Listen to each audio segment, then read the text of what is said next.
Hello friends, welcome to online study kingdom. दोस्तों, जैसा कि आप चैनल पर देख रहे होंगे, प्रीवियस ईयर क्वेश्चंस के लिए जो घटना चक्र 48 हल प्रश्न पत्र है उसको कवर कराया जा रहा है।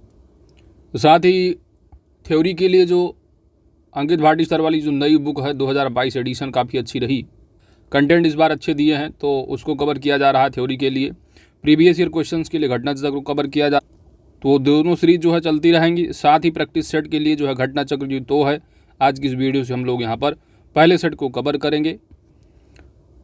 प्लेलिस्ट का लिंक आपको वीडियो डिस्क्रिप्शन में मिल जाएगा, आप जाकर के थ्योरी के part plus previous year questions को भी कवर कर सकेंगे। तो आइए देखते हैं प्रैक्टिस सेट नंबर 1। पहला प्रश्न है कि यंतरजी खेड़ा पुरातात्विक स्थल कहाँ स्थित है। यहाँ पर आपका सही जवाब बनेगा एटाजी डिस्ट्रिक्ट उत्तर प्रदेश में। ऑप्शन यहाँ बी सही जवाब होगा।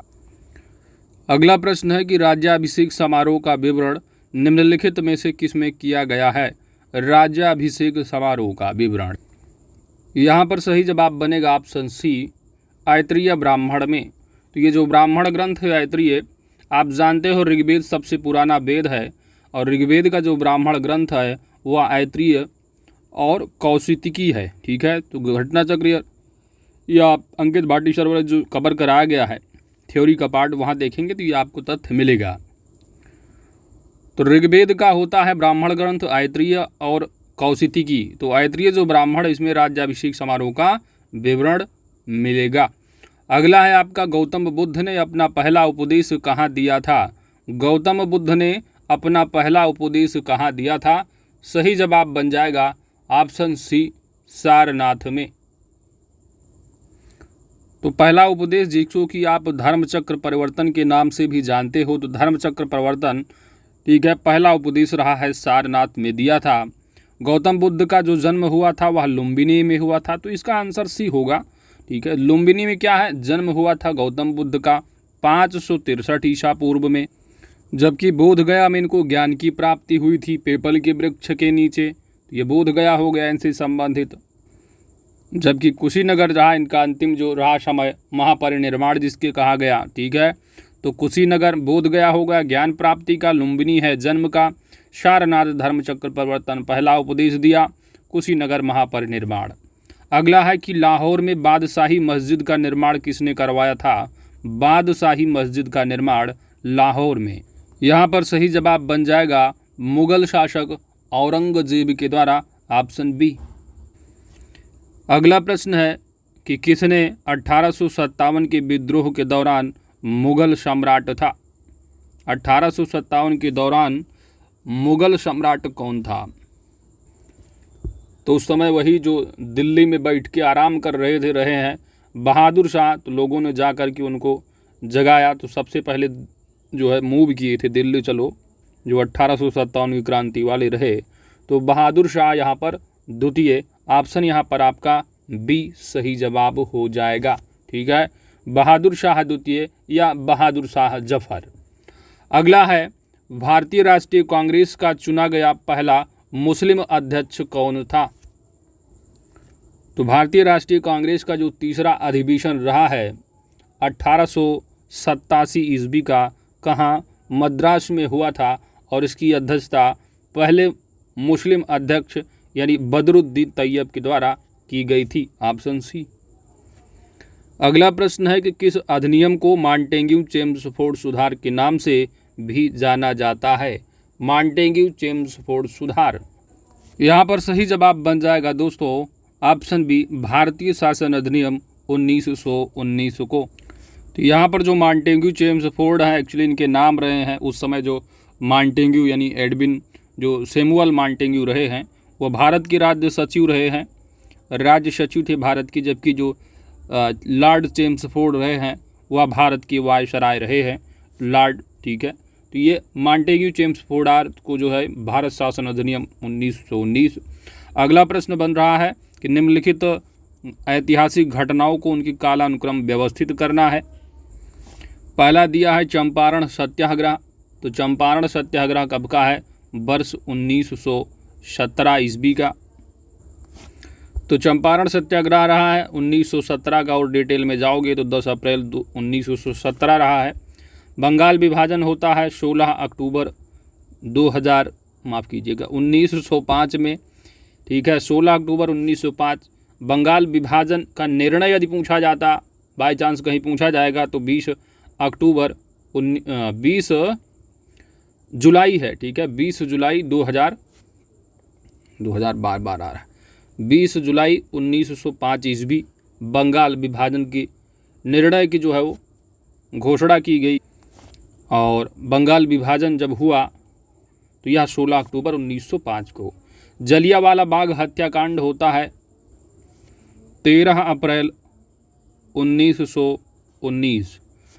अब यहाँ पर आप मिलाएंगे तो सबसे पहले 1917, फिर 1905, 1919, यानी 1 2 3 आपका यहाँ सही जवाब बन जाएगा, ठीक है। तो 1905 यहाँ पहले आएगा यानी 2 होगा, तो 213 यानी ऑप्शन यहाँ पर आपका सी सही जवाब हो जाएगा।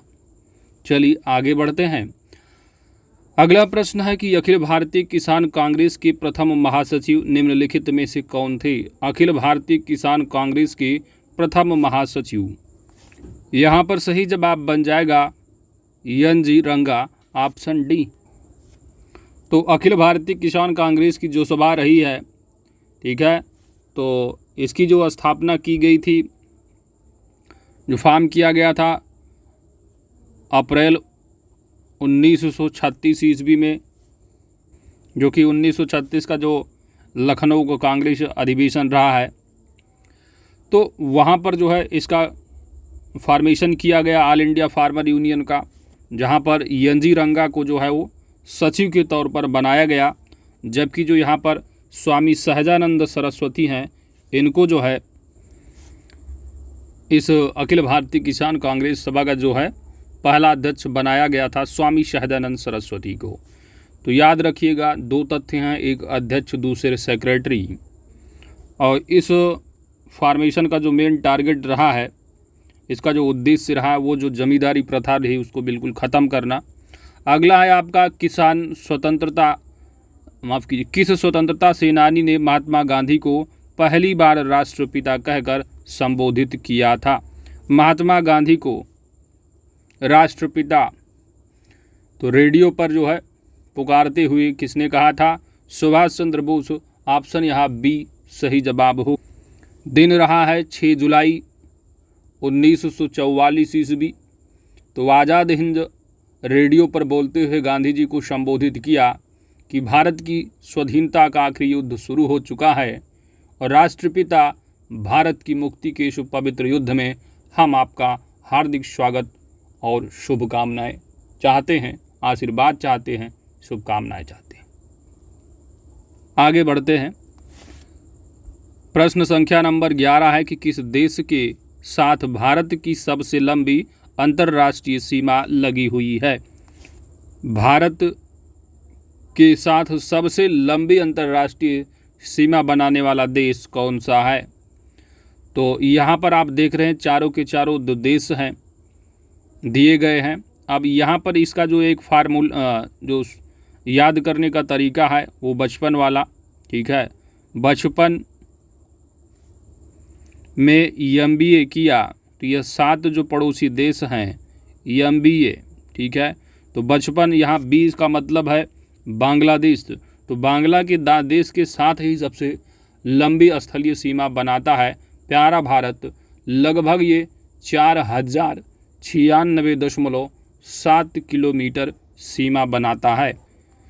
दूसरे नंबर पर चाइना के साथ बनाता है, जिसकी सीमा जो है 3488 किलोमीटर स्थलीय सीमा है। इसी तरह जो है चाइना का हो गया, पाकिस्तान के साथ जो है तीसरे नंबर पर आता है, जिसकी सीमा लगभग जो है 3323 किलोमीटर की है। बचपन, इसके बाद नेपाल का नंबर आता है। नेपाल के साथ लगभग जो है ये 1751 किलोमीटर की सीमा बनाता है। इसके बाद है म्यांमार। म्यांमार के साथ सीमा जो है ये 1643 किलोमीटर की बनाता है। इसके बाद भूटान है और भूटान के साथ सीमा 699 किलोमीटर है, जबकि सबसे लास्ट में आता है अफ़गानिस्तान, स्थलीय सीमा में सबसे छोटे, लगभग जो है 106 किलोमीटर की सीमा बनाता है। तो इस तरह यदि आप रखोगे याद, किलोमीटर यदि नहीं पूछेगा आपके एग्ज़ाम में तो सबसे ज़्यादा वाला याद रख लो, 496.7 किलोमीटर की सीमा बांग्लादेश के साथ बनाता है। यदि किलोमीटर याद रखना है तो, वरना यदि आपको मालूम है, ये ट्रिक आपको मालूम है कि बचपन से ही आप लगा लेंगे कौन कौन से सीरियल नंबर पे हैं, तो यही सीरियल नंबर से हैं भी। ठीक है। अगला प्रश्न है कि नाथुला जो दर्रा है, पास है, यह किस स्टेट में स्थित है। यहाँ पर राज्य पूछा जा रहा है नाथुला, तो भारत के अंदर एक राज्य है सिक्किम। ऑप्शन यहाँ पर आपका डी सही जवाब होगा। और सिक्किम का ही नाथुला के साथ एक इम्पॉर्टेंट दर्रा आपसे एग्जाम में पूछ जाता है, जेलेपला है। ठीक है, तो जो ये जेलेपला है, ये भी दर्रा आपका कहाँ पर स्थित है, तो यह सिक्किम राज्य में है। बढ़ते हैं आगे। अगला प्रश्न है कि राष्ट्रीय उद्यानों और उनके स्थानों के संदर्भ में निम्नलिखित में से कौन सा युग्म सही है। पहला दिया हुआ है गिर राष्ट्रीय उद्यान, यहाँ पर राजस्थान बताया गया, बात गलत, क्योंकि गिर जो लोकेटेड है वह गुजरात में है। रणथंभौर दिया है महाराष्ट्र बताया जा रहा, यह भी गलत है, क्योंकि रणथंभौर जो है आपका कहाँ पर है, यह राजस्थान में है। केबुल लामजाओ नेशनल पार्क जो कि विश्व का एक ऐसा नेशनल पार्क है जो कि तैरता हुआ नेशनल पार्क है, अक्सर एग्जाम में पूछा जाता है, और यह लोकेटेड है मणिपुर में। बात बिल्कुल सत्य है। ऑप्शन यहाँ सी सही जवाब होगा। साइलेंट वैली की बात की जा रही है, तो साइलेंट वैली यहाँ पर कर्नाटका बताया गया है, बात बिल्कुल गलत है, क्योंकि यह केरल में लोकेटेड है। तो यह नेशनल पार्क आपका केरल है। एक आता है valley of flower national park. ठीक है, तो एक वैली ऑफ फ्लावर है, साइलेंट वैली केरल में है, वैली ऑफ फ्लावर आपका जो है यूके यानी उत्तराखंड में है। तो ऑप्शन सी सही जवाब है। अगला प्रश्न है, सूर्य से बढ़ती दूरी के अनुसार ग्रहों का निम्नलिखित में से कौन सा क्रम सही है। सूर्य से बढ़ती हुई दूरी के अनुसार, तो थ्योरी के पार्ट में कवर कराया गया है दोस्तों कि सूर्य से बढ़ती हुई दूरी के अनुसार, यह आपको जो प्रीवियस ईयर MCQ कराया गया घटना चक्र वाला, वहाँ पर बताया गया कि सबसे पहले आप सूर्य को ले लीजिएगा। सूर्य हो गया, सूर्य के सबसे नज़दीक ग्रह को याद रखिएगा बुध। बुध जो है सूर्य के सबसे नज़दीक है। इसके बाद आप दिन जैसे काउंट करके उसको आप एक एक गैप करके करना है याद। तो बुध के बाद आता है बृहस्पति, बृहस्पति को आपको छोड़ देना है। फिर आएगा नंबर बुध बृहस्पति शुक्र, यानी शुक्रवार आएगा तो शुक्र लगा देना। तो बुध के बाद शुक्र नज़दीक है। शुक्रवार के बाद आता है शनिवार, शनिवार को छोड़ देना है। रविवार की जगह पृथ्वी को ले लेना है, पृथ्वी आप ले लोगे। इसके बाद नंबर आता है, रविवार हो गया पृथ्वी, सोमवार को आपको छोड़ देना है, मंगलवार ले लेना है, तो मंगलवार यानी मंगल हो गया। मंगलवार के बाद आता है बुध, बुध को छोड़ देना है। उसके बाद ले लेना है आपको बृहस्पति को, बृहस्पति आप ले लोगे। फिर एक दिन गैप करना है, यानी कि बुध बृहस्पति, बृहस्पति के बाद शुक्र आएगा, शुक्र को छोड़ देना है, शनिवार ले लेना है, तो सैटर्न आप ले लोगे। इस तरह आप याद रख सकते हो आसानी से, बहुत याद रखना आसान है, एक एक दिन छोड़ देना है। इसके बाद आपका यूरेनस नेपच्यून का नंबर आ जाता है। ठीक है, अरुण वरुण। तो यहाँ पर आप देखिए, मिलाइए सूर्य से बढ़ती दूरी के अनुसार। अब सूर्य से बढ़ती दूरी देखेंगे तो बुध है, बुध के बाद शुक्र है, तो बुध है, बुध के बाद शुक्र है, शुक्र के बाद पृथ्वी है, पृथ्वी के बाद मंगल है, मंगल के बाद बृहस्पति शनि। इस तरह आप देखेंगे, option is the correct answer. अगला प्रश्न है कि 90 ईस्ट रिज कहाँ स्थित है। 90 ईस्ट रिज कहाँ स्थित है। यहाँ पर आपका सही जवाब बन जाएगा 90। ठीक है, इससे आपको पता चल रहा है 90 डिग्री ईस्ट। तो ये बेसिकली क्या है, आपका लोकेटेड जो होगा वह हिंद महासागर में। ऑप्शन यहाँ पर आपका सी सही जवाब बन जाएगा। या जो है अंडमान निकोबार देखेंगे तो अंडमान निकोबार द्वीप के पश्चिमी से निकलेगी। अंडमान निकोबार की जो है वो पश्चिमी से क्या है, तो ये जो है हिंद महासागर को पश्चिमी और पूर्वी हिंद महासागर में विभाजित करती है बेसिकली। तो याद रखो हिंद महासागर 19 ईस्ट रीजन। आगे बढ़ते हैं, मिश्रित अर्थव्यवस्था क्या है, जैसे कि अपने प्यारे भारत की है मिक्स्ड इकोनॉमी। तो मिश्रित अर्थव्यवस्था का मतलब क्या है, ये शायद प्रश्न ऐसे आपके एग्ज़ाम में पूछे भी गए हैं पेट के। तो मिश्रित अर्थव्यवस्था क्या होगी, तो जहाँ पर प्राइवेट और पब्लिक सेक्टर जो है अस्तित्व में होंगे, यानी ऑप्शन यहाँ पर आपका ए सही जवाब बन जाएगा। सार्वजनिक क्षेत्र एवं निजी क्षेत्र का सह अस्तित्व होगा। अगला है आपका, निम्नलिखित में से कौन वर्तमान में सेबी के अध्यक्ष हैं। सेबी के अध्यक्ष, तो यहाँ पर वर्तमान में जो अध्यक्ष हैं वो है माधवीपुरी बुच। ऑप्शन यहाँ डी सही जवाब होगा। ठीक है, और सेबी जो है की स्थापना जो है उस समय जो है एक नॉन स्टेचुरी बॉडी के रूप में जो है 12 अप्रैल 1988 ईस्वी को इसकी स्थापना हुई। तो भारत सरकार की रेजोल्यूशन पास किया गया और जो कि नॉन स्टेचुरी बॉडी के रूप में 12 अप्रैल 1988 को स्थापित कर दिया गया सेबी को। इसके बाद आता है वर्ष 1992, तो एक एक्ट पारित किया जाता है security and exchange board of India act 1992। ये एक्ट पारित होने के बाद 30 जनवरी 1992 को जो है ये इन्फोर्सेबल हो जाता है। तो security and exchange board of India act कब का, 1992 का है, और स्थापित कब किया गया है सेबी को, तो 12 अप्रैल 1988 ईस्वी को एज नॉन स्टेचुरी बॉडी। लेकिन एक्ट बन गया तो एक स्टेचुरी बॉडी हो गई। कब, 1992 में। 18 नंबर प्रश्न है कि उद्योग किस पंचवर्षीय योजना में विकसित हुआ है। यहाँ पर सही जवाब बन जाएगा दूसरी पंचवर्षीय योजना, ऑप्शन ए। दूसरी पंचवर्षीय योजना का जो समय रहा है वह 1956 से लेकर के 1961 तक रहा है।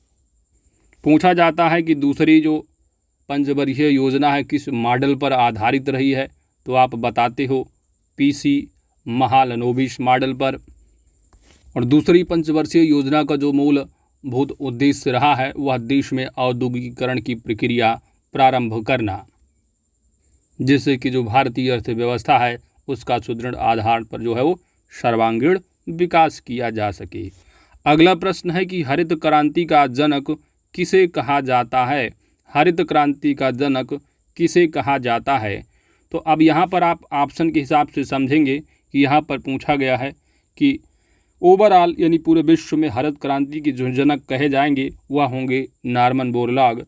यहीं पर अगर दिया होता स्वामीनाथन भी ऑप्शन में, जैसे कि कभी कभी UPSSC जो है क्वेश्चन ऐसे डाल देंगे उनको समझ नहीं आएगा क्या किस तरह को क्वेश्चन पूछें। ठीक है, तो वैसे करेंगे नहीं, मूर्खता, लेकिन कर देते हैं, कभी कभी हो जाती हैं गलतियाँ। तो यहाँ पर विश्व हरित क्रांति के जनक अपने हिसाब से लगाओगे तो ये होंगे नॉर्मन बोरलॉग। स्वामीनाथन होते ऑप्शन में तब भी आप नॉर्मन बोरलॉग लगाते और आपने मन में ही मान लेते कि भारत की हरित क्रांति के जनक, तो आप स्वामीनाथन लगाते। तो आप फिर लास्ट में जब पेपर हो जाता उसके बाद सब लोग जो है ऑब्जेक्शन करते। चलिए आगे बढ़ते हैं, ऑप्शन यहाँ डी सही जवाब है। तो याद रखिएगा नॉर्मन बोरलॉग। ठीक है, अगर ईयर पूछा जाता है कि भारत में कब शुरू हुई हरित क्रांति, तो आप बताओगे हरित क्रांति की शुरुआत भारत में 1966-67 में MS स्वामीनाथन के द्वारा शुरू की गई थी। अगला प्रश्न है कि कौन सा बैंक पहले इंपीरियल बैंक ऑफ इंडिया के नाम से जाना जाता था। पहले इंपीरियल बैंक ऑफ इंडिया के नाम से किसको जाना जाता था। यहाँ पर आपका सही जवाब बन जाएगा ऑप्शन, यहाँ पर होगा B, state bank of India. ठीक है, तो जैसा कि आप 1 जुलाई को स्टेट बैंक ऑफ इंडिया दिवस भी मनाया जाता है, तो 1 जुलाई 1955 से इंपीरियल बैंक को जो है नाम दिया गया स्टेट बैंक ऑफ इंडिया। आगे बढ़ते हैं, प्रश्न है कि संविधान सभा के पहले अस्थाई शब्द को आप देखिए, वाक्य लिखा पूरा क्या, अस्थाई शब्द। तो अस्थाई अध्यक्ष कौन रहे हैं? तो संविधान सभा के जो पहले अध्यक्ष बनते हैं 9 दिसंबर को, कब? 9 दिसंबर 1946 को। कौन?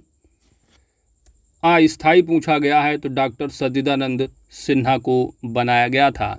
इसके बाद स्थाई अगर पूछा जाता है स्थाई तो 11 दिसंबर 2 दिन बाद जो आते हैं डॉक्टर राजेंद्र प्रसाद अस्थाई अध्यक्ष के रूप में चुन लिए जाते हैं।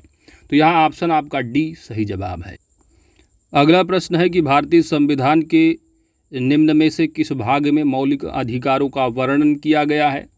जैसे कि अभी हाल ही में लेखपाल का पेपर हुआ और पूछा गया कि जो नीति निर्देशक सिद्धांत है कौन से आर्टिकल में है, तो 36 से 51। ठीक है, तो ऐसे पूछे जाएंगे बिल्कुल सिंपल से।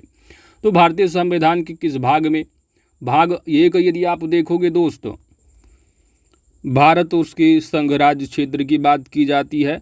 भाग 2 जो है नागरिकता से संबंधित है और भाग 3 यहाँ पर आपका आंसर होगा जो कि मूल अधिकारों की बात करता है। और भाग 4 जो है आपका वो किसकी बात करता है? डीपीएसपी की। ठीक है, तो यहाँ पर फंडामेंटल राइट पूछा गया है तो ऑप्शन यहाँ पर आपका बी सही जवाब बन जाएगा। और थोड़ा यदि आप जानना चाहो तो भारत संविधान में कितने भाग हैं, तो मूल जो संविधान रहा है, मूल संविधान में भाग कितने रहे, तो 22 ही भाग थे, अभी भी भाग 22 ही हैं। अगर काउंटिंग के हिसाब से पूछा जाएगा, संख्या के हिसाब से, तो भाग 25 होगा, लेकिन आपसे भाग ही पूछा जाएगा टोटल भाग कितने हैं, तो भाग 22 हैं। अनुसूचियाँ कितनी हैं, तो टोटल जो शेड्यूल हैं वह 12 शेड्यूल हैं। पहले कितने थे मूल संविधान में, तो भारत जब मूल संविधान यानी शुरुआती दौर में संविधान जब बना तो उस समय 8 ही अनुसूचियाँ रहीं, 4 अनुसूचियाँ बाद में जोड़ दी गई। तो थ्योरी के पार्ट को अच्छे से कवर कीजिए। बढ़ते हैं आगे। अगला प्रश्न है यहाँ पर कि भारत के संविधान में निम्नलिखित में से कौन सा अनुच्छेद समान नागरिक संहिता से संबंधित है? तो आप आर्टिकल नंबर जो डीपीएसपी में पढ़ते हो 36 से लेकर के 51 तक, तो इसके बीच आता है एक आर्टिकल 44 नंबर। तो ऑप्शन यहाँ पर आपका डी सही जवाब हो जाएगा। जैसे आप खबरों में देखे होंगे कि केंद्रीय सरकार चाह रही है कि आ जाए सिविल नागरिक संहिता कानून, तो याद रखिएगा सिविल नागरिक संहिता है तो 4 है शब्द और याद रखने का तरीका बहुत आसान है, सब समान समान अंक दिए हैं। समान नागरिक संहिता है तो 4 याद रखना आप। ठीक है, इस तरह आगे बढ़ते हैं। भारत के वित्त आयोग की नियुक्ति कौन करता है? भारत के वित्त आयोग की नियुक्ति, तो वित्त आयोग की नियुक्ति यानी जो इस समय वर्तमान में आप देखेंगे वित्त आयोग के जो चेयरमैन हैं, अध्यक्ष हैं, 15वां जो वित्त आयोग है आपका, तो 15वें वित्त आयोग के जो अध्यक्ष वर्तमान में हैं वह नाम है उनका कौन सा? यनकी सिंह हैं, यनकी सिंह हैं। ठीक है, तो भारत का जो वित्त आयोग का आर्टिकल है, आयोग जो वित्त आयोग का आर्टिकल है वह 280 संबंधित है, तो आर्टिकल 280 हो गया आपका। और वित्त आयोग के अध्यक्ष की जो नियुक्ति की जाती है किसके द्वारा, तो आप कहोगे भारत की राष्ट्रपति। ऑप्शन यहाँ पर आपका सी सही जवाब बन जाएगा। तो आर्टिकल नंबर 280(1) के तहत बताया गया है कि भारत की वित्त आयोग की अध्यक्ष और साथ ही साथ 4 अन्य जो सदस्य हैं इनको मिला दिया जाता है तो वित्त आयोग पूरा जो है बन जाता है। तो हर 5 साल पर राष्ट्रपति के द्वारा वित्त आयोग का गठन किया जाता है। अगला प्रश्न है आपका, जैसे कि आप सेंटर में स्टेट में देखते हो कि राज्यपाल करती है काम, और वित्त आयोग की जो अध्यक्ष मेन वित्त आयोग का काम होता है वो सेंटर स्टेट में जो है वो फंड का कहाँ कितना खर्च होगा उस हिसाब से पैसा जो है वितरण की बात की जाती है। अगला है आपका 73वां संविधान संशोधन अधिनियम भारतीय संविधान में कौन सा भाग जोड़ा गया है? तो 73वां संविधान संशोधन होता है जो कि काफ़ी प्रचलित है, कई बार आप पढ़ चुके होंगे। 73वां संविधान संशोधन पंचायती राज से संबंधित है। तो यह संशोधन होता है वर्ष 1992 ईस्वी में। कब? 92 में। तो 73वां संवैधानिक संशोधन अधिनियम 1992 के तहत पंचायती राज को जोड़ा गया और इसके तहत भाग जो जोड़ा गया वह भाग होगा 9। ऑप्शन यहाँ पर आपका ए सही जवाब बन जाएगा। तो 73वां जो संविधान संशोधन अधिनियम रहा 1992 का, वह पारित हुआ और इसके तहत संविधान में आर्टिकल 243 से लेकर के 243 तक ऐड किया गया। तो इसके तहत एक चीज़ और यहाँ पर, जैसे कि आप जानते हो, जो हर साल पंचायती राज दिवस कब मनाया जाता है? पंचायती राज दिवस हर साल 24 अप्रैल को मनाया जाता है, क्योंकि 24 अप्रैल 1993 ईस्वी को जो है ये पंचायती राज जो एक्ट रहा यह पारित हो, इसको जो है संवैधानिक जो दर्जा रहा मिला और 24 अप्रैल 1993 को जो है वो लागू हो गया, इसीलिए मनाते हैं। इसके बाद 73वां के बाद आता है 74वां संविधान संशोधन, जो कि म्यूनसिपालिटी से संबंधित है, यानी कि आपका जो नगर पालिका है। तो नगर पालिका वाला संविधान संशोधन कौन सा है? 74वां संविधान संशोधन कब का? 1992 का। लागू ये होता है अप्रैल में, आपका 73वां लागू होता है 24 अप्रैल को, उसके बाद आता है मई, फिर आता है जून। तो 1 जून 1993 को आपका जो है लागू हो जाता है म्यूनसिपालिटी वाला, ठीक है, नगर पालिका वाला, जो कि संविधान में जोड़ दिया गया भाग 9B को, माफ़ कीजिएगा 9B जो है बाद में जोड़ा, इसकी 9B के तहत कोऑपरेटिव सोसाइटी। तो यहाँ पर भाग 9 जो है पंचायती राज, भाग 9 का जो है वो म्यूनसिपालिटी का है। तो कोऑपरेटिव सोसाइटी आ जाती है किसके तहत? ये है आपका भाग 9B में, ठीक है। 9 का में म्यूनसिपालिटी हो गया और 9 में जो है आपका पंचायती राज हो। और भाग 10 आपकी जो बात करता है SC ST शेड्यूल्ड, खास तो शेड्यूल्ड जो ट्राइब एरिया है उनकी बात करता है, ठीक है। चलिए दोस्तों, अगला प्रश्न बन रहा है आपका पारसेक। तो पारसेक किसकी एक इकाई है? जो पारसेक होती है दूरी या लंबाई की जो है वो एक सबसे बड़ी इकाई है, और इसका जो खासकर जो प्रयुक्त किया जाता है दूरियों के मापन के लिए, वो अंतरिक्ष से दूरियों की संबंधित की बात की जाती है, ठीक है। तो अंतरिक्ष की जो दूरियां हैं उनको मापने में प्रयुक्त होता है पारसेक। तो दूरी, ऑप्शन यहाँ आपका डी सही जवाब होगा। अगला प्रश्न बन रहा है कि एक सीधी सड़क पर कार की जो गति है किस प्रकार की गति का उदाहरण है? एक सीधी सड़क पर कार की गति। तो एक सीधी सड़क पर कार की गति रेखीय गति का उदाहरण है। ऑप्शन यहाँ पर आपका सी सही जवाब होगा। रेखीय गति में जो है कोई पिंड एक सीधी सरल रेखा में क्या है? गति करता है। अगला प्रश्न है कि एक तत्व के समस्थानिकों में क्या होती हैं?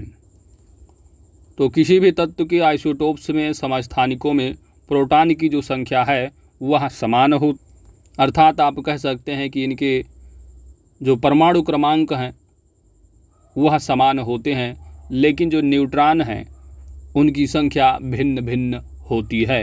तो ऑप्शन यहाँ पर आपका सी सही जवाब बन जाएगा।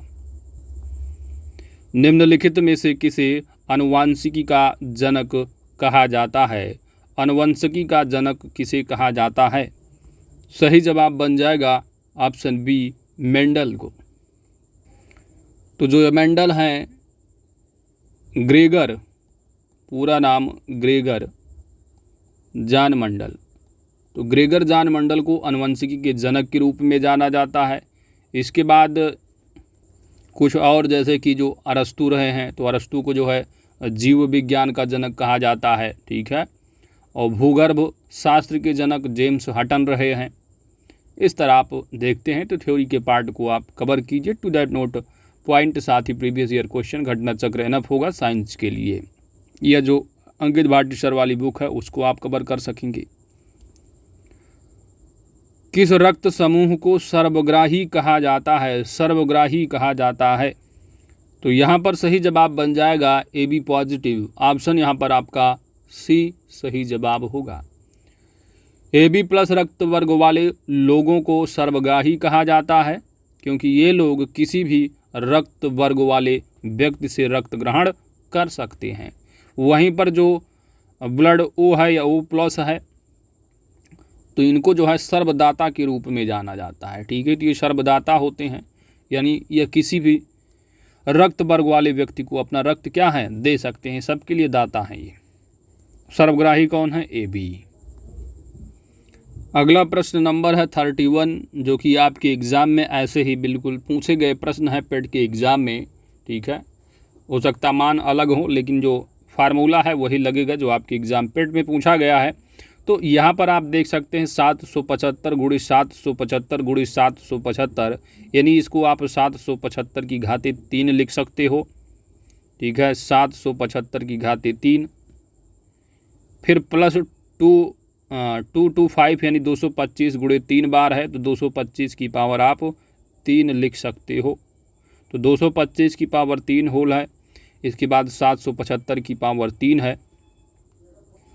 ठीक है, तो 775 होल टू द पावर 3 हो गया, और 225 हो गया की पावर 3 है। तो जैसे कि आप पढ़ते हो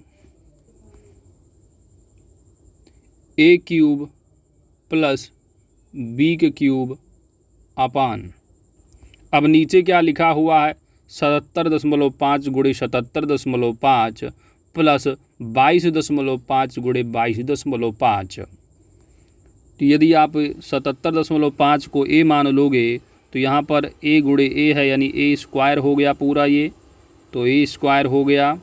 इसके बाद यदि आप इसको बी मान लोगे 22.5 को, तो बी गुणे बी है, यानी आप बी स्क्वायर लिख सकते हो।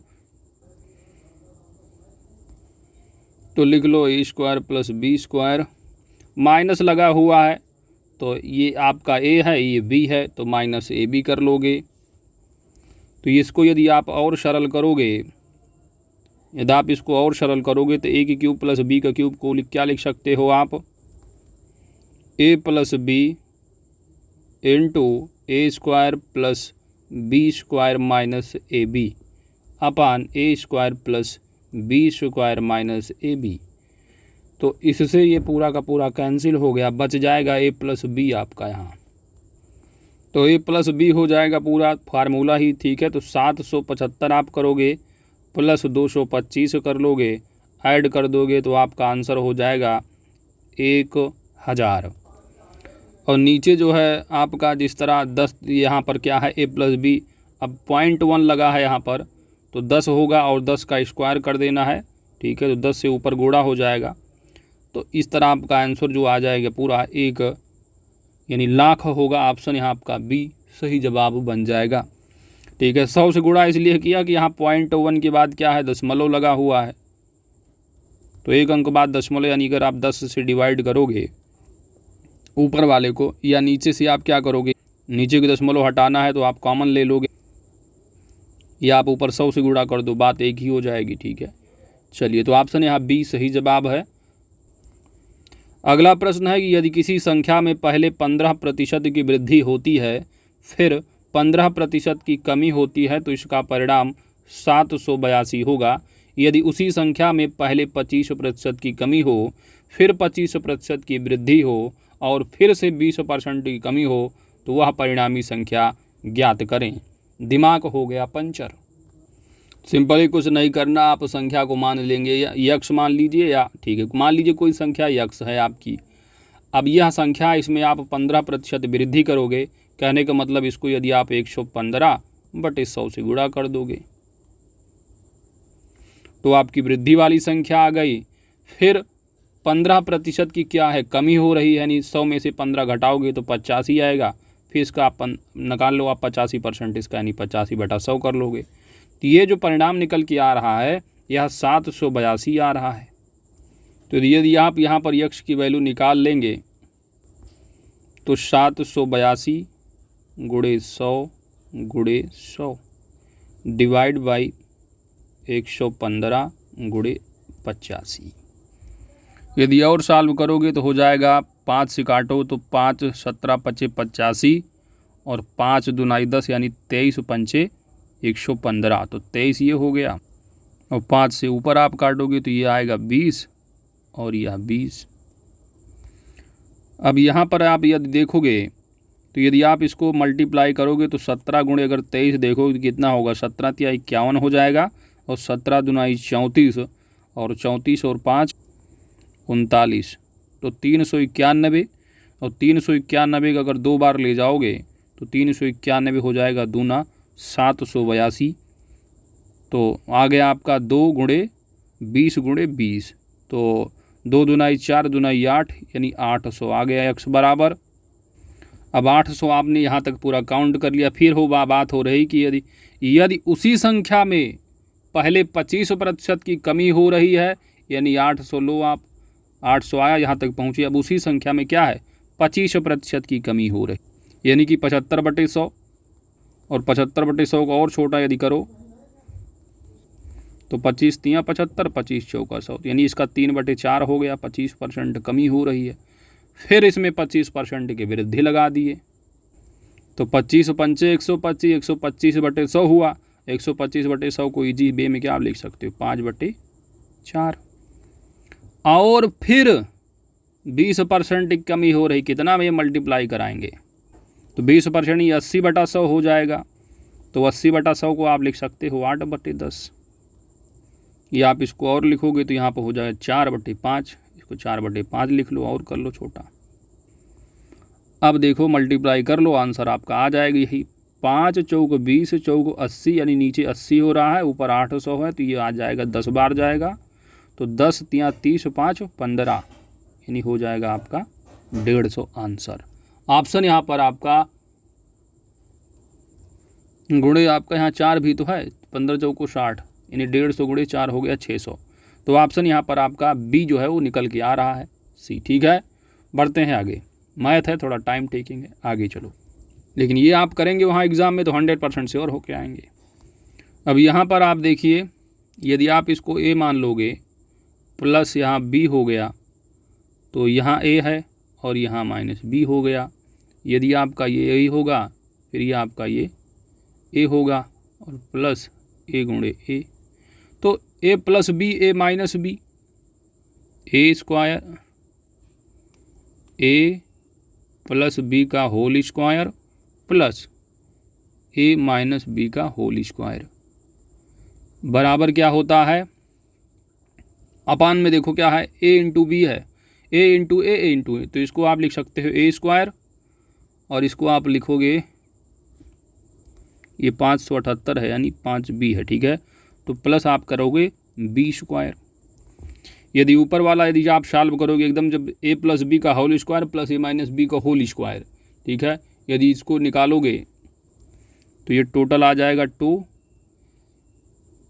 स्क्वायर प्लस बी स्क्वायर, इस तरह आ जाएगा आपका ऊपर वाला, और ए स्क्वायर प्लस बी स्क्वायर नीचे आ रहा है।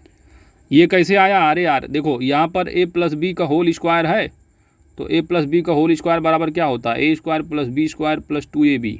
ठीक है, इसके बाद ये प्लस आप बीच में लगाओगे, a माइनस बी का होल स्क्वायर वाला फार्मूला लगाओ, यहाँ प्लस लगाओ, तो A square plus B square minus 2ab होता है। ठीक है, तो यदि आप देखोगे तो 2ab गया, तो A square B square B square, यानी 2a square plus 2b square, तो कॉमन लोगे 2 स्क्वायर प्लस बी स्क्वायर। ठीक है, तो इस तरह यहाँ पर आया ये। तो यदि आप इसको और सॉल्व करेंगे दोस्तों, इसको यदि आप और सॉल्व करेंगे तो आपका क्या होगा यहाँ पर, अब ये से पूरा ए स्क्वायर प्लस बी स्क्वायर, ऊपर वाला ए स्क्वायर प्लस बी स्क्वायर गया, यानी 2 आपका आंसर आ रहा है।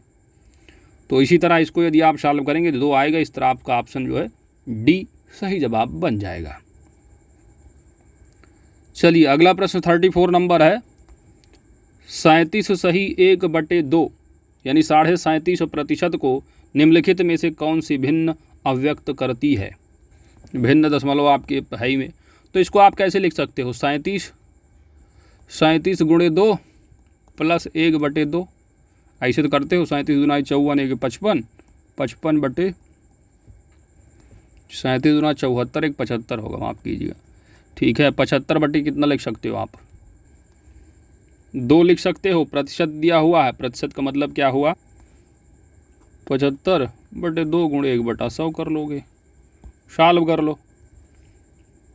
25 तियाँ 75, 25 चौको 100, तो 4 दूना 8, 3/8 आंसर हो जाएगा, यानी ऑप्शन बी आपका सही जवाब बन जाएगा। अगला प्रश्न है कि 8 वर्ष पहले ए और बी की आयु का अनुपात 9:10 था, अब से 4 वर्ष बाद उसकी आयु का अनुपात 12:13 होगा। सी की वर्तमान आयु वर्षों में क्या है यदि उसकी आयु ए से 6 वर्ष अधिक है। अब यहाँ पर चाहे अब यदि आप यक्स मान के लगाओ, ठीक है, तो सिंपल सा आसान होता है आपका रेशियो लगा करके। अब जैसे कि वर्तमान में देखेंगे ए और बी का रेशियो कितना है, तो ए और बी की आयु का अनुपात कितना, 8 वर्ष पहले की बात की जा रही है, तो मान लीजिए यह वर्तमान है आपका, और इससे ठीक 8 वर्ष पहले जो ए और बी का जो रेशियो रहा है वह जो है कितना, 9 और 10 की रेशियो में रहा आयु का अनुपात। तो ये वर्तमान है, वर्तमान से जो है ये 8 वर्ष पहले की बात हो रही है, 8 वर्ष पहले। इसके बाद कहा जा रहा है कि अब से 4 वर्ष बाद, यानी ये वर्तमान है, 4 वर्ष बाद इधर और आओगे आप, तो इनका जो रेशियो है वह 12 अनुपात कितना हो जा रहा है, 13। तो 8 और प्लस 4 यानी 12 है। 12 वर्ष का क्या, इन दोनों रेशियो में क्या है, अंतर है, ठीक है। तो 12 और ये 12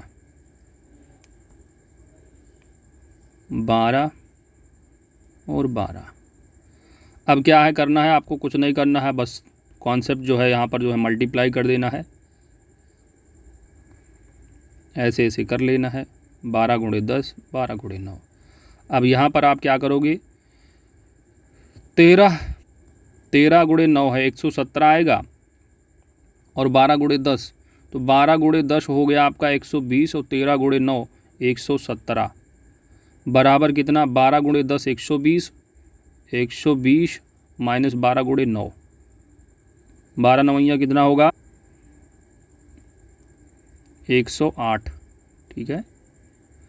अब दोनों कर लो, तो ये कितना आया, 120 माइनस 117 यानी 3 आया, और 3 रेशियो बराबर आ रहा है 12, तो 1 रेशियो बराबर आ रहा है कितना, 3 चौक 12, 4 आ जाएगा। अब इतना आपने निकाल लिया, यक्स मानोगे तो उसमें टाइम बहुत लगेगा, इसी तरह बिल्कुल आपको करना है रेशियो मेथड से। अब 1 रेशियो बार आ गया आपका, आप फटाफट आयु निकाल सकते हो। अब जैसे कि वर्तमान से 8 वर्ष पहले जो उम्र आप निकालोगे, तो 9 से गुणा करोगे, 10 से गुणा करो ए और बी की, आपको प्रेजेंट निकालना है, तो आप देखो 4 वर्ष बाद वाली निकाल लो पहले, या आप निकाल लो, कोई एक ले लो, हम ले लेते हैं पहले वाली। तो यहाँ पर दिया है 9 रेशियो है, 1 रेशियो बराबर कितना आ रहा है, 4 है, तो 9 रेशियो बराबर 36 हो जाएगा ए का, और बी का है 10 रेशियो यानी 40 उम्र हो जाएगी बी की 8 वर्ष पहले। तो 8 वर्ष पहले की बात की जा रही है, यानी याद है आप वर्तमान में देखोगे तो 8 वर्ष पहले मतलब पीछे जा रहे हैं, तो 8 और जोड़ दें अगर इसमें हम, तो हम वर्तमान आयु निकाल लेंगे अपनी, है ना। तो 8 और 36 कितना हुआ, 44, और ये इधर हो गया 48। ए और बी की जो है वर्तमान आयु निकल लिया आपने।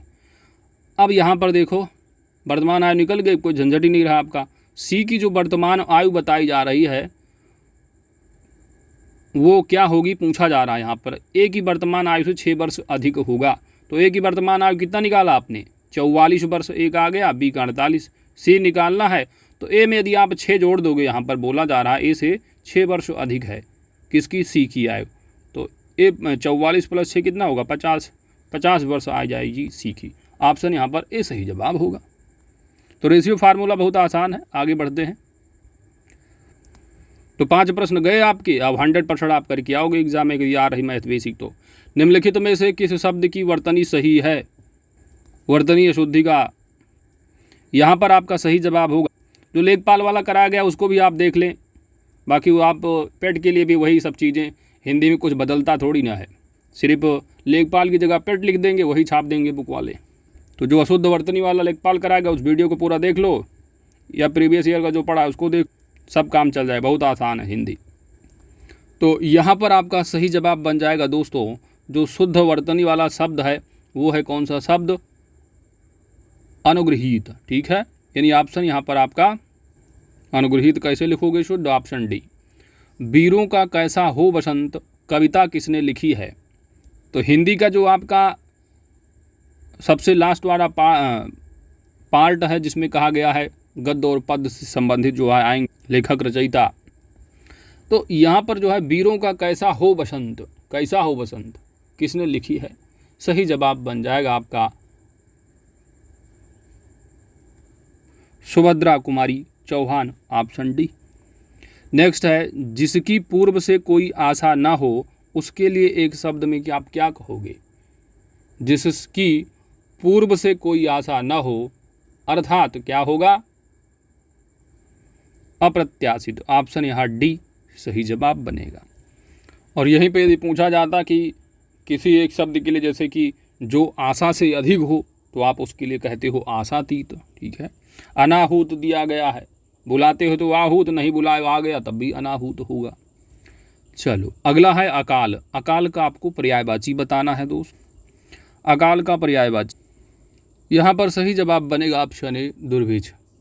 अगला है आपका आकाश शब्द का विलोम बताना है। आकाश शब्द का विलोम होगा पाताल, ऑप्शन सी। अगला प्रश्न जो है इंग्लिश वाला गद्यांश है, आपको गद्यांश पढ़कर आंसर देना है। But before I could be inspired by these amazing people I had clean my feed, I know my weakness just last week, Facebook memories reminded me of pizza party I had 2 years ago and ended up ordering a chicken dominator with garlic breadstick and an jalapeno cheese dip. So much for a day one of cash to 5K training. I stayed right on that. तो कुल मिलाकर इसको आपको पढ़ना है और पढ़ करके आपको बताना है कि post related to which topic does the writer want to remove from her feed. तो रिमूव फ्रॉम हर फीड यानी अपने जो पोस्ट रही है उसको हटा लिया।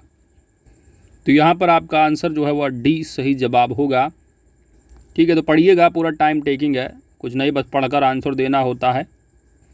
अगला यहाँ पर प्रश्न है 42 नंबर की, what has the writer succeeded in doing. यहाँ पर आंसर जो है वह सी सही जवाब बनेगा। तो पढ़िएगा, आंसर करिएगा। अगला है which of the following is a page related to chocolate. तो यह भी गद्यांश पर ही आधारित, ऑप्शन ई सही जवाब होगा। सिनोनिम्स से आप पढ़ लीजिए, सिनोनिम्स जो है आपको जानना ज़रूरी है, ठीक है। सिनोनिम्स एंटोनिम्स ही एग्जाम में आज पूछा गया है आपके पेट में। तो यहाँ पर आपको बताना है अलार्म, ठीक है। अलार्म का आपको पर्यायवाची समानार्थी बता देना है। तो अलार्म का मतलब हो गया कि चेतावनी देना है ना, अलार्म लगाते हो सुबह उठने के लिए लेकिन उठते नहीं हो, फिर उसके बाद अलार्म बंद करके सो जाते हो। यहाँ पर आपको बताना है सही जवाब क्या होगा। सही जवाब बन जाएगा option C panic. Give antonyms for the following word complete. Complete का आप उल्टा बताओ। सही जवाब बन जाएगा कंप्लीट मतलब पूरा, पूर्ण, संपूर्ण। इसका विपरीत होगा असंपूर्ण या अपूर्ण, तो जिसको आप कहोगे पार्शियल, यानी ऑप्शन बी सही जवाब होगा। तो सिनोनिम्स एंटोनिम्स आप पढ़ लो, अच्छे से कवर कर लो, ये एग्जाम में पूछे गए पेट में है। हो सकता है इस बार रेक्टिफिकेशन एरर वगैरह पूछ ले, तो ध्यान देना है। लेकिन खासकर अगर इंग्लिश अच्छी है आपको तो इंग्लिश पर जोर दीजिए और भी टॉपिक कवर कीजिए पहले। अगला है कि दिए गए विकल्पों से संबंधित आपका शब्द का चयन करना है। तो यहाँ प्रफुल्लित का उदास दिया है, तो शांत करना के यहाँ पर क्या होगा? तो प्रफुल्लित का विलोम शब्द है आपका, सम कह सकते विपरीत में उदास है, तो शांत करना का उल्टा क्या हो जाओगे? किसी को शांत नहीं करना, भड़का देना हमको, ठीक है। तो ऑप्शन यहाँ डी सही जवाब होगा। अच्छा, हो सकता है इंग्लिश छोड़ दिए हो गद्यांश को, तो बताइएगा अगले सेट से जो कमेंट करिएगा, पूरा डिटेल पढ़ेंगे। थोड़ा टाइम टेकिंग हो जाता है, सेट में बहुत टाइम लग जाएगा। मुझे पढ़कर ही आंसर देना, पढ़कर आंसर हमने बता दिया, दे दिएगा। बाकी और पढ़ना होगा तो बताइएगा, करूँगा सेकंड सेट से। एक निश्चित कूट भाषा में यदि मदर को आप QDGSN लिखा जाता है तो उसी कूट को आप SHEATH को किस प्रकार लिखा जाएगा, यहाँ पर बताना। तो ये प्रेजेंस ऑफ माइंड का खेल है, इसको आप जितनी जल्दी सॉल्व कर लें उतना अच्छा रहेगा। तो यहाँ पर आप जैसे देख सकते हैं यल के बाद यम आ रहा है, यल यम, यन ओ, है ना, P Q R yes, yes के बाद टी आता है, जी के बाद जो है यच आता है, डी के बाद ई आता है, क्यू के बाद आर आता है। इस तरह लिखा गया है।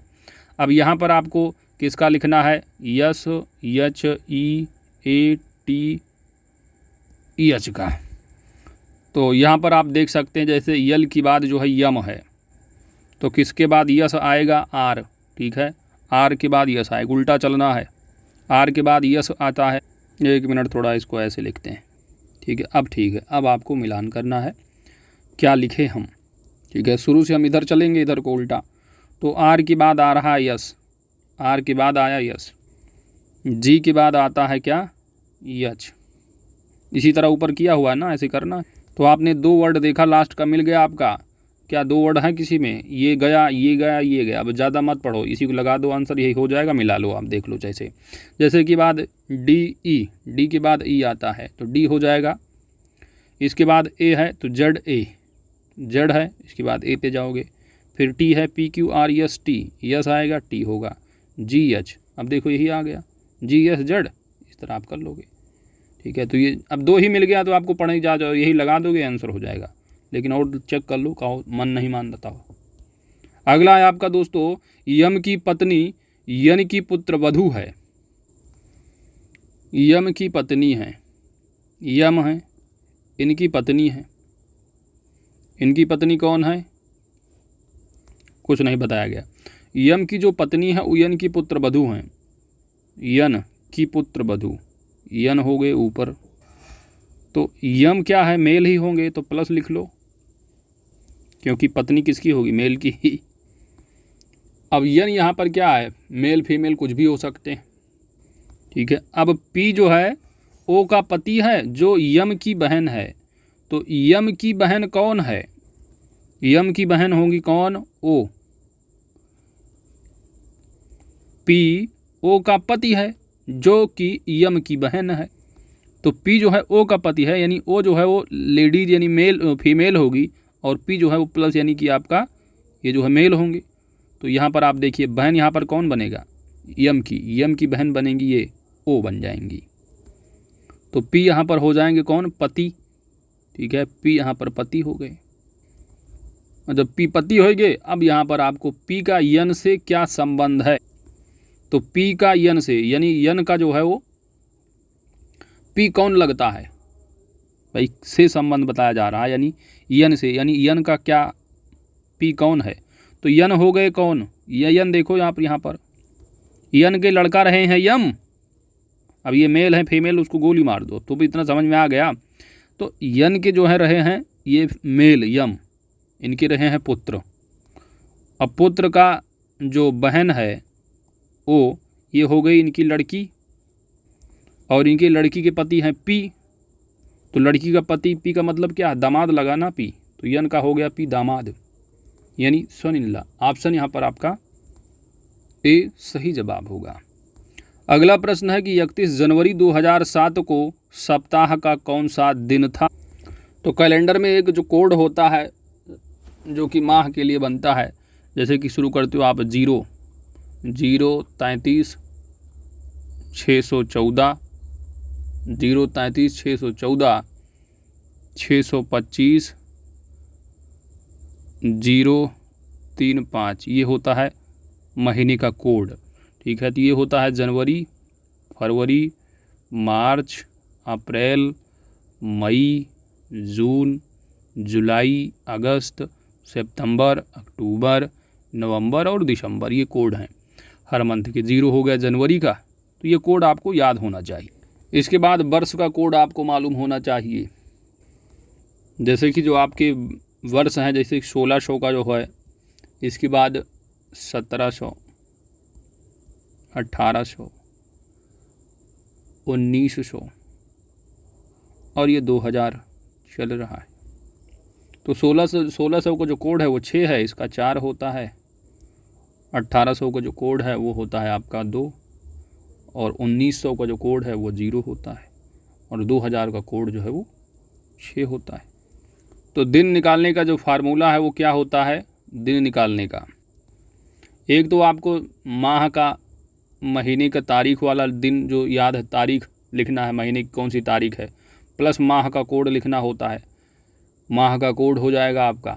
इसके बाद प्लस वर्ष का कोड लिखना होगा आपको, वर्ष वाला कोड, प्लस जो आपका वर्ष के अंतिम 2 वर्ष, जैसे कि यहाँ पर 07 है, तो वर्ष के अंतिम 2 शब्द का जो है आपको शताब्दी लिखना होगा प्लस, ठीक है।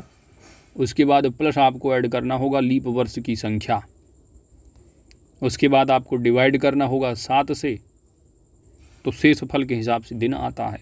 अब यहाँ पर आप देखिए मंथ की तारीख है 31 जनवरी, तो आप 31 करोगे ऐड, प्लस आप लोगे जनवरी का जो कोड है दोस्तों वह 0 है, तो 0 करोगे ऐड।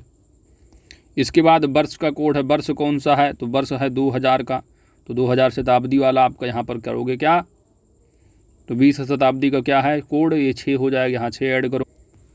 और अंतिम 2 वर्ष यहाँ पर देखिए, अंतिम जो वर्ष के 2 अंक हैं शताब्दी वाले, 07 है, तो यानी 7 ऐड कर लोगे, प्लस लीप वर्ष की क्या, आखिरी जो 07 दिया इसको डिवाइड करोगे 4 से, तो लीप वर्ष आएगा, यानी 4 एकम 4, तो एक ही बार जा रहा है, यानी 1 लीप वर्ष हो गया। आप 1 ऐड कर लो, डिवाइड बाई 7 कर दोगे, तो 31 और 0 0 हो गया, 31 6 37, 37 7 हो गया 44, 1 45, 45/7, और 7 से डिवाइड करोगे, 7 6 42, 3 45, 3 आएगा शेषफल। तो 0 अगर आता है तो रविवार होता है, 1 शेषफल आएगा तो सोमवार, इस तरह करना है, 2 आएगा तो मंगलवार, 3 आएगा तो बुधवार, 3 आया है तो बुध जो है वार हो जाएगा उस दिन। ऑप्शन यहाँ पर आपका सी सही जवाब है। मैथ है, थोड़ा टाइम टेकिंग है। अगला है दोस्तों, 4 शब्द दिए गए हैं जिनमें से 3 किसी न किसी तरह से समान हैं और एक असमान, उस असमान शब्द का चयन करना है। तो यहाँ पर डर्मेटोलॉजी है, यानी त्वचा विज्ञान दिया है, वृक्क विज्ञान है, हृदय रोग विज्ञान है, कवक विज्ञान है। यहाँ पर जो अलग है इन दोनों में देखेंगे तो यहाँ पर जो आपका माइकोलॉजी है, ऑप्शन यहाँ डी सही जवाब होगा, क्योंकि त्वचा विज्ञान, वृक्क विज्ञान और हृदय रोग जो विज्ञान है, ये विशेषकर जो है आपकी वह त्वचा, वृक्क और हृदय रोग से संबंधित शाखाएं हैं। जबकि जो कवक विज्ञान है, कवक विज्ञान के अंतर्गत जो है कुकुरमुत्तानी कवक हो गए, आपकी राई जो पश है, म्यूकस है, इनका सबका अध्ययन किया जाता है। तो ये आपका डी यहाँ सही जवाब है, तीनों से भिन्न है। अगला है 51 नंबर की, जुलाई 2022 में किस स्वदेशी विमान वाहक पोत की समुद्री परीक्षण का 4था चरण जो है वो सफलतापूर्वक पूरा हुआ है, जुलाई 2022 में।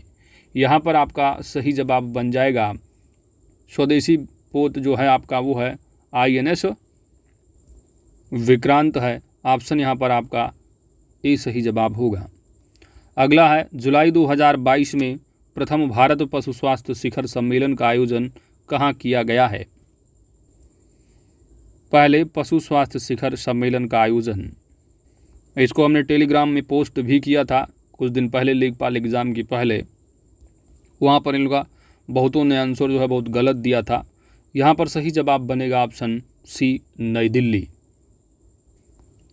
अग्रदूत समाचार पत्र किस भाषा में प्रकाशित होता है। अग्रदूत समाचार पत्र किस भाषा में प्रकाशित होता है। यहाँ पर सही जवाब बनेगा ऑप्शन बी, असमिया भाषा में। तो अग्रदूत समाचार पत्र की शुरुआत असमिया भाषा में एक 2 साप्ताहिक रूप में जो है हुई थी इस पत्रिका की, ठीक है। और वर्ष 1955 में दैनिक अग्रदूत का एक नियमित समाचार पत्र के रूप में इसका प्रकाशन होना शुरू हुआ है, अग्रदूत समाचार पत्र, असमिया भाषा। अगला है आपका, जुलाई 2022 में रक्षा मंत्रालय ने निजी क्षेत्र के 3 बैंकों को विदेशी खरीद में वित्तीय सेवाएं प्रदान करने की मंजूरी दी है। तो विकल्प में कौन से इन 3 बैंकों में शामिल नहीं है। तो 3 बैंकों में जो शामिल बैंक नहीं है, 3 बैंक कौन कौन से हैं, तो आपका HDFC बैंक लिमिटेड है। इसके बाद दूसरा जो बैंक है वह ICICI बैंक है, और तीसरा जो है वो एक्सिस बैंक है। तो इन बैंकों को जो है विदेशी खरीद में जो वित्तीय सेवाएं हो प्रदान करने की तो मंजूरी दी गई है।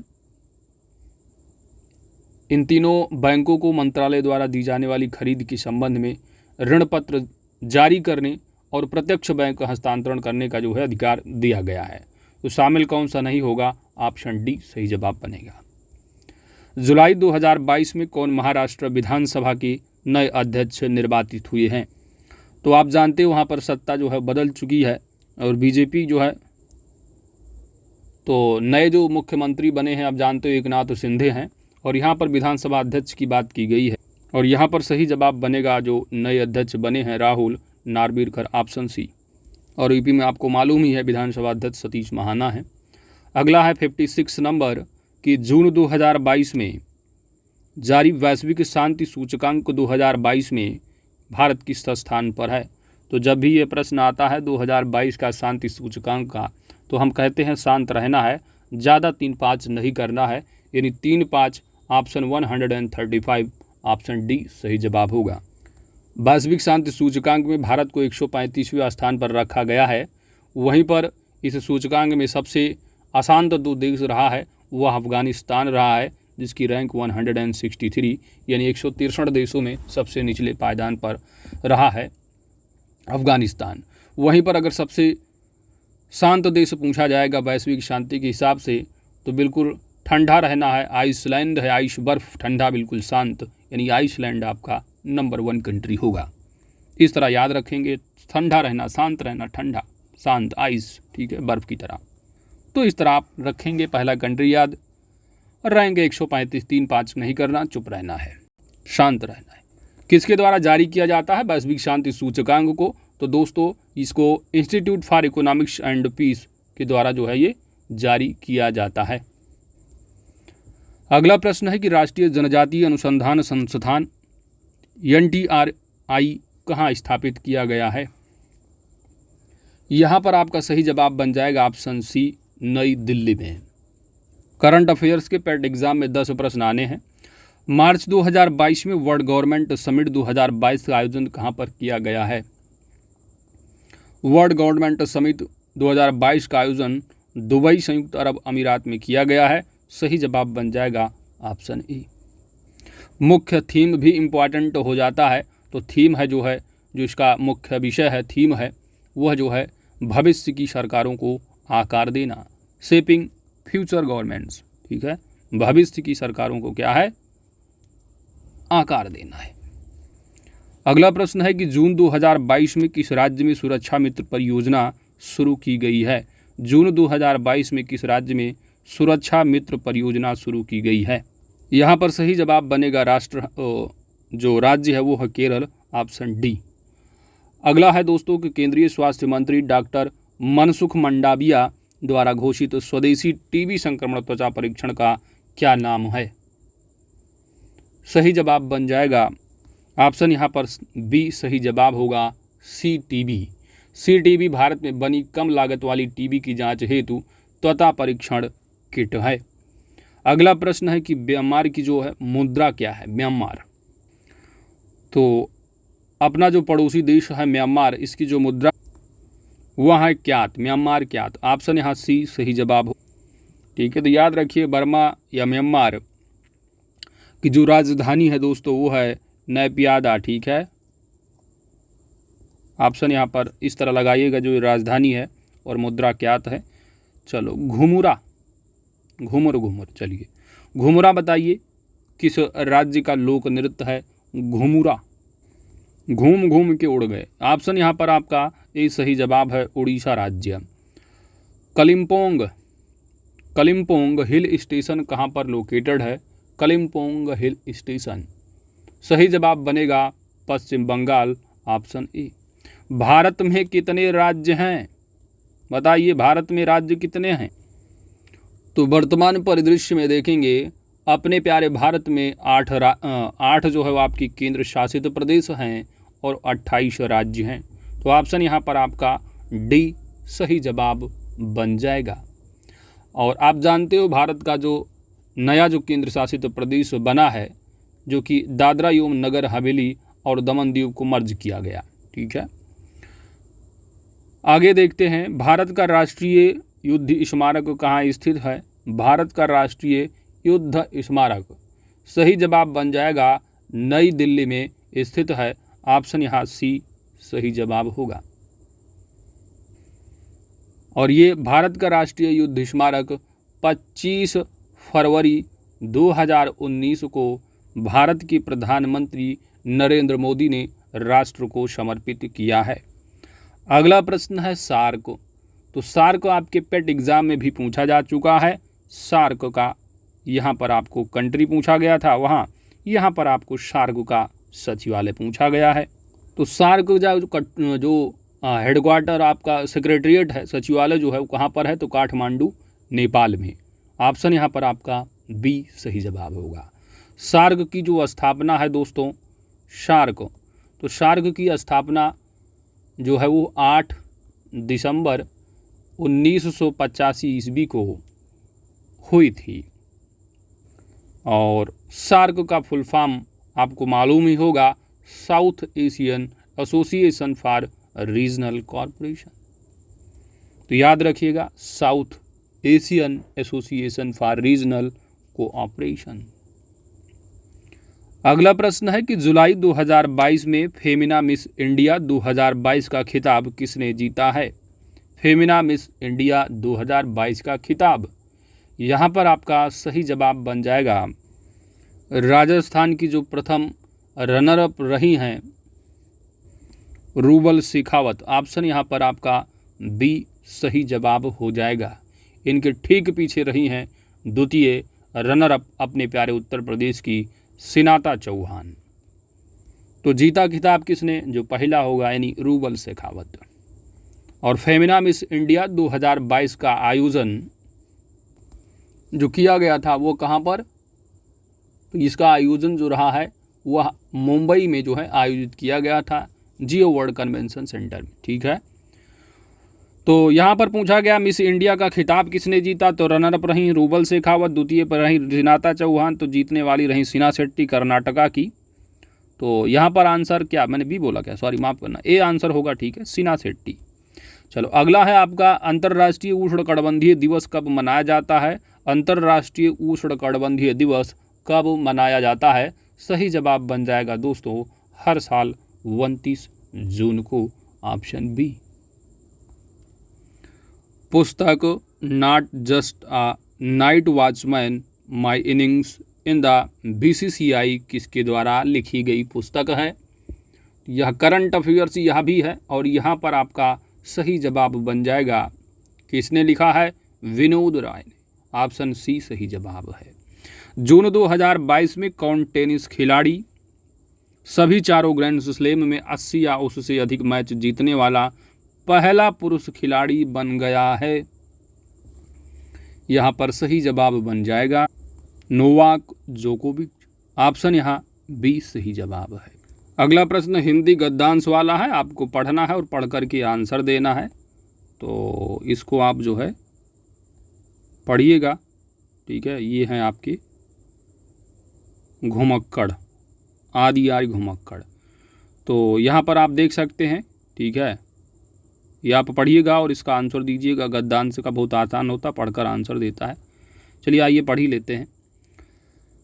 दिया गया है कि आदि आर्य घुमक्कड़ ही थे। यहाँ पर देख लियो प्रश्न क्या क्या पूछा गया है। घुमक्कड़ शब्द में कौन सा प्रत्यय है ये पूछा। तो यहाँ पर इसको अगर ना भी पढ़ेंगे तो आप कल ले जाएंगे। ठीक है, तो अकड़ के घूमने वाला घुमक्कड़, तो घूम प्लस अक्कड़ होता है। ठीक है, तो अक्कड़ प्रत्यय लगाया गया है। ऑप्शन यहाँ यही सही जवाब है। महावीर स्वामी का जन्म कहाँ हुआ है? तो यदि ना भी पढ़ें तो पढ़ के देना ही होता, मान लो कहीं बदल दें क्योंकि है ही गद्यांश ही। ठीक है, क्योंकि लिखा है गद्यांश को पढ़कर आंसर दो। बाकी हिस्ट्री पढ़े हो तो आपको मालूम ही हो, बदलेंगे नहीं। वैशाली यहाँ पर आपका आंसर हो जाएगा डी। ठीक है, स्वच्छंद में कौन सी संधि? तो गद्यांश पर बिल्कुल नहीं पढ़ना, आपको इसे बता देना है। इसलिए पहले आप आंसर पढ़िए और न गद्यांश पढ़ते रहो, पता लगा बिना पढ़े ही आंसर आ जा रहा था आपका। तो स्वच्छंद में छंद आपको बतानी कौन सी संधि है। तो स्व प्लस क्या लिखोगे? छंद, स्वच्छंद। तो यहाँ पर व्यंजन दिख रहा है आपको, यहाँ पर आपका सही जवाब हो जाएगा बी व्यंजन संधि। अगला पूछा गया कि महात्मा बुद्ध ने जब बुद्धत्व प्राप्त किया तब उनकी अवस्था कितनी रही है? यह बात हिस्ट्री में भी पढ़ते हो, यहाँ पर दिया होगा, देख लो फटाफट। 45 वर्ष में निरंतर घूमते रहे। 35 से 80 वर्ष की आयु में 35 वर्ष की आयु उन्होंने बुद्धत्व प्राप्त किया। यहाँ देख लो, बाकी आप हिस्ट्री पढ़े तो मालूम ही होगा बुद्धत्व। तो 35 वर्ष लगा दोगे।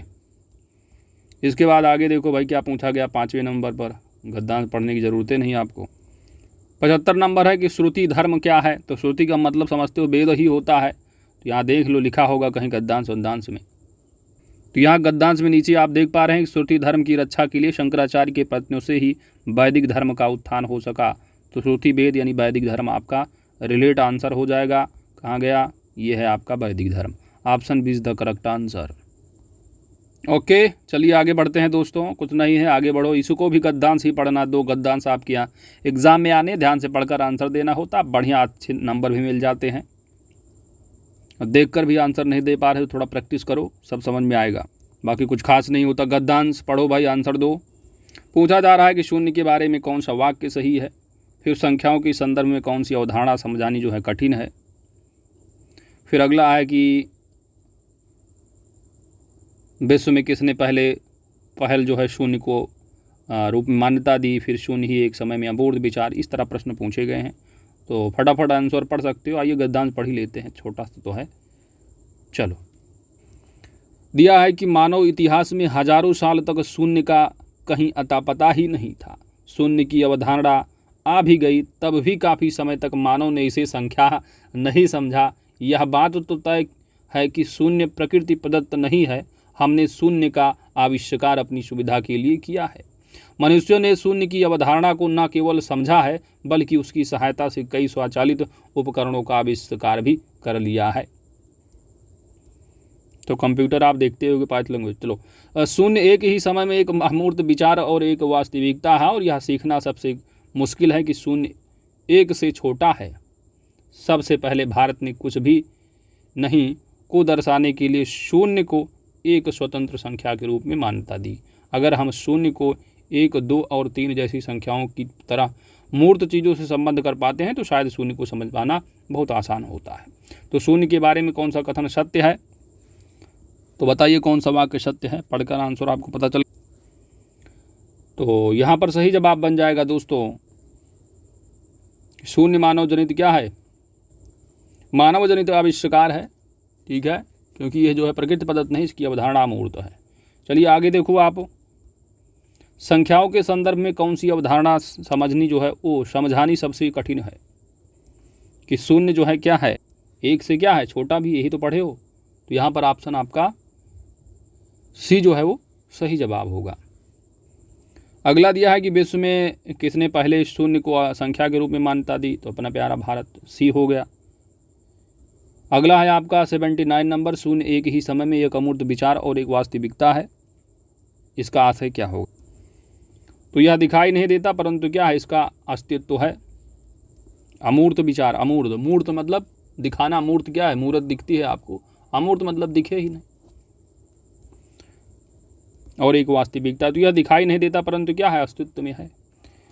आगे देखो, अगला है 80 नंबर कि शून्य की अवधारणा आने पर भी मनुष्य ने इसे बहुत समय तक संख्या क्यों नहीं समझा होगा? क्योंकि मूर्त चीज़ों से क्या है, शून्य की संबद्धता ना होना। ऑप्शन यहाँ पर ए सही जवाब।